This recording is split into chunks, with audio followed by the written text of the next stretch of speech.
What's up, YouTube? This is Too Raw for TV, where I plan to get up. When I got up this morning, I plan to do a video talking about JJ Redneck and the Lakers pulling a triumphant victory.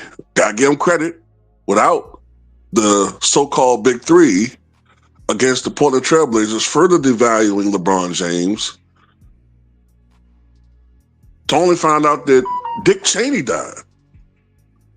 Darth Vader himself. Dick Cheney died yesterday at his home in Wyoming of long-standing cardiac and vascular disease. He was 84 years old. The fact that he lived to be 84 is rather remarkable, considering that he's had severe heart disease ever since he was in his late 30s. But of course, that is a testament to wealth, privilege, and the advancements in modern medicine and surgeries. Dick Cheney, of course, I call him, and it's not something I created. I mean, that's one of the nicknames he grew to have because of his dark and secretive and often brusque, brutal nature. On the debit side, he seemed to be a person who could be heartless, more calculating and not necessarily a bleeding heart, and a war criminal. There are many people who thought that he should have been brought up on charges, since he was pretty much the architect of the Iraqi war, which led to 1 million Iraqis dead and over 5,000 American soldiers dead, right?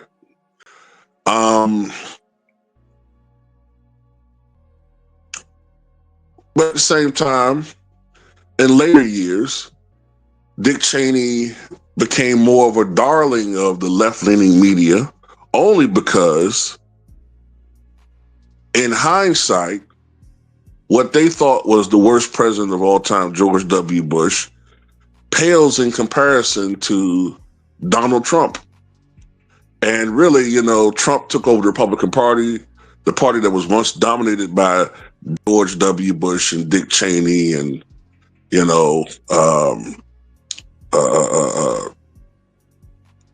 Condoleezza Rice and that whole crowd, the Bush neocons. Trump kicked them out pretty much out of power. And they've been desperately trying to get back into power ever since. So just by default, the liberal media began to champion, ironically, the Dick Cheneys and his daughter, Lynn Cheney, former congresswoman from Wyoming. I think Wyoming. Now all of a sudden, because they don't like Trump, now all of a sudden they love themselves some Cheneys and Bush. It's crazy. But Dick Cheney, I believe he was born in 1941. I believe he was born in Nebraska, but grew up in Wyoming. And I believe I think he went to Yale. And I think he had a Bachelor of Arts degree in political science from Yale. And initially he was a failed businessman, if I'm not mistaken, right? I think he was a failed businessman or something like that. But ultimately he became an intern to a congressman, I think sometime in the 60s. And he was able to rise from internship to becoming ultimately the chief of staff for Gerald Ford when he was president from 1974 to 77. I think he was chief of staff from 75 to 77. And afterwards, Dick Cheney became a congressman from Wyoming during the 1980s. And then during the first Bush administration, he became defense secretary. And he, along with Colin Powell and General Norman Schwarzkopf in the field, led the at time popular and successful Gulf War against Saddam Hussein when he invaded Kuwait. You remember that? All of us were old enough to remember that in the early 90s. Afterwards, after the administration was defeated for re-election in 1992, Dick Cheney went to private business, or private life, I should say, and he became the chairman of Halliburton. Then politics beckoned again in 2000 when George W. Bush, the son of George H.W. Bush, ran for president in 2000, and Dick Cheney was picked to select the best vice presidential nominee for George W. Bush. And ultimately, George W. Bush asked him to run reluctantly because he had health issues at the time. I think Dick Cheney had suffered 3 heart attacks. So he was reluctant to take the job, but he did take it, albeit with some concessions. One being that ultimately, if they won the Bush-Cheney ticket, Cheney would become the most powerful vice president in American history, which he ultimately became. They narrowly won. We all know about the 2000 election. We all know how, when you really look at it, if you're trying to be objective, Gore probably should have won, but some idiots who were rushing through the ballots in Florida, intending to vote for Gore, voted for Patrick Buchanan, and you know how that went. But anyway, during the Bush administration, in particular the first term, Dick Cheney was the architect of the Iraqi war. Dick Cheney ran foreign policy,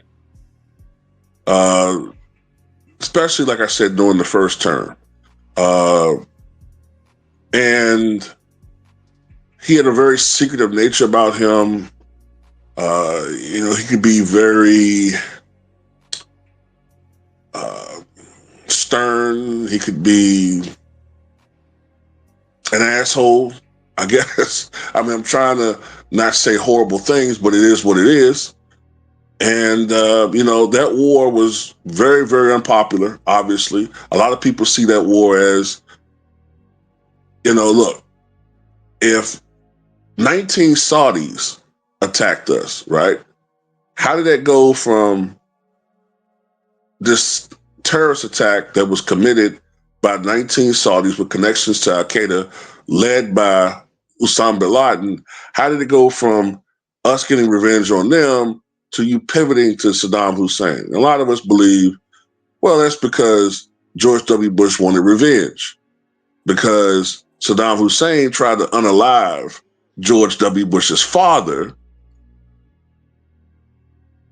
when I think he was in South America, I think it was, and I talking about the father, and it was found that there was a bomb under a bridge, and supposedly it was tied to Saddam Hussein, who knew he was going to be in that area, and he had certain people commit this as a favor for him.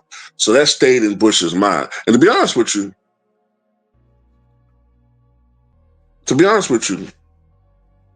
I don't even blame Bush for that.